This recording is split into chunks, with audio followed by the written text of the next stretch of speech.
Race against time to save up to 1,300 Ukrainians, including children, trapped under ruins of bombed-out Mariupol theater, as Chechen special forces fight house to house, and mayor warns there is no city center left due to Russian shelling. More than 1,300 people including women and babies are still feared trapped in the bombed ruins of a theater in the besieged city of Mariupol as rescue efforts are hampered by constant Russian shelling. The helpless casualties were yesterday forced to spend a third night entombed in the basement of the destroyed drama theater which was hit by Vladimir Putin's forces on Wednesday.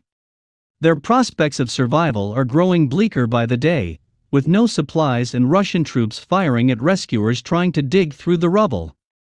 Last night a local MP said those inside were forced to dig from within the wreckage because rescue attempts had been thwarted by ongoing airstrikes. But Ukrainian President Volodymyr Zelensky, who branded Russia's attack as outright terror, last night vowed to continue the rescue mission. Hundreds of Mariupol residents are still under the debris. Despite the shelling, despite all the difficulties, we will continue the rescue work, he said. Russian troops have now reached the city center and civilians remain hiding in bunkers while fighters battle on the streets. Mariupol Mayor Vadim Boychenko said, "Tanks and machine gun battles continue. There's no city center left. There isn't a small piece of land in the city that doesn't have signs of war." The devastating losses across Ukraine have sparked a poignant protest in Lviv, where 109 empty prams were arranged in solemn rows to mark the number of children killed since Russia invaded. Local authorities said more than 130 survivors have emerged from the rubble of the Mariupol theater, which was being used as the ravaged port city's biggest civilian bomb shelter. But they said that those saved represented just 1/10 of the civilians still trapped within the refuge, which miraculously withstood the blast. Ukraine's Human Rights Commissioner Lyudmila Denisova said, "According to our data, there are still more than 1,300 people there who are in these basements, in that bomb shelter. We pray that they will be alive, but so far there is no information about them."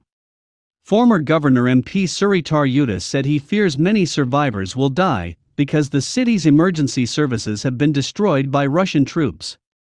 Services that are supposed to help are demolished, rescue and utility services are physically destroyed. This means that all the survivors of the bombing will either die under the ruins of the theater, or have already died, he wrote on Facebook.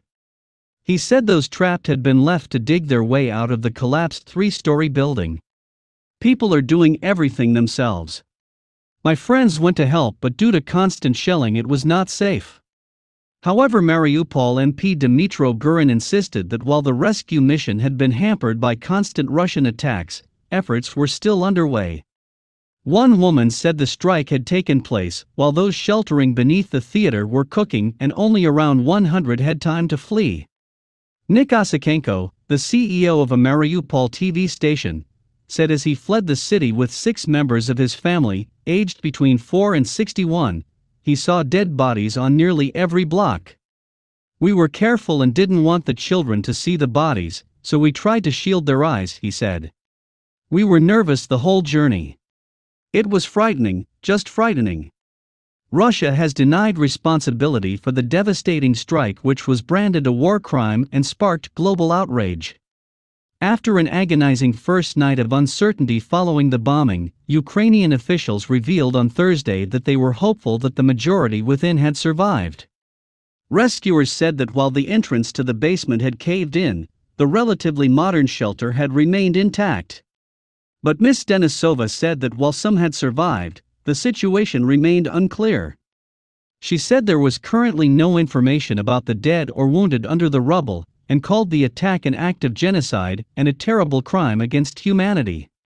Ukraine's Minister of Defense Oleksiy Reznikov branded the Russian pilot behind the bombing a monster.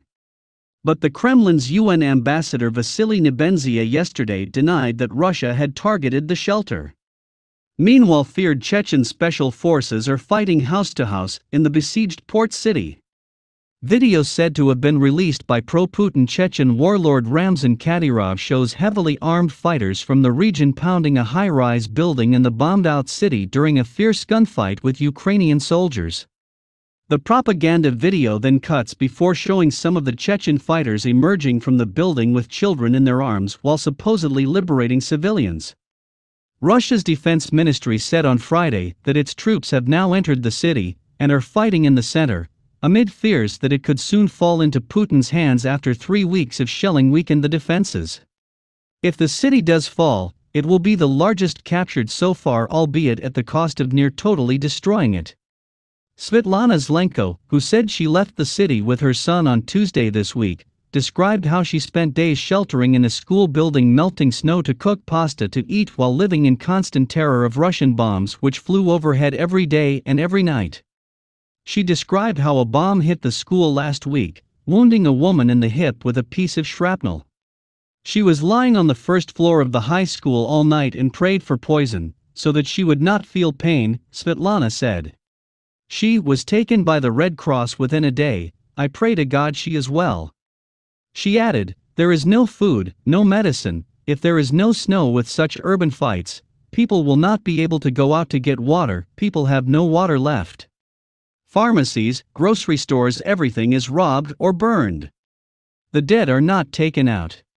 Police recommend to the relatives of those who died of a natural death to open the windows and lay the bodies on the balcony. I know you think you understand, but you will never understand unless you were there. I pray that this will not happen again in any of the cities of Ukraine or of the world.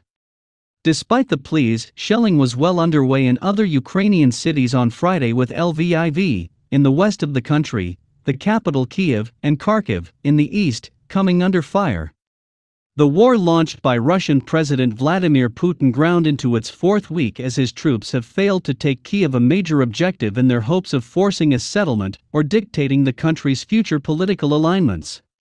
But back home in Moscow, Putin today gave a tub-thumping speech to tens of thousands of banner-waving Russians in an attempt to drum up support for his stalled invasion.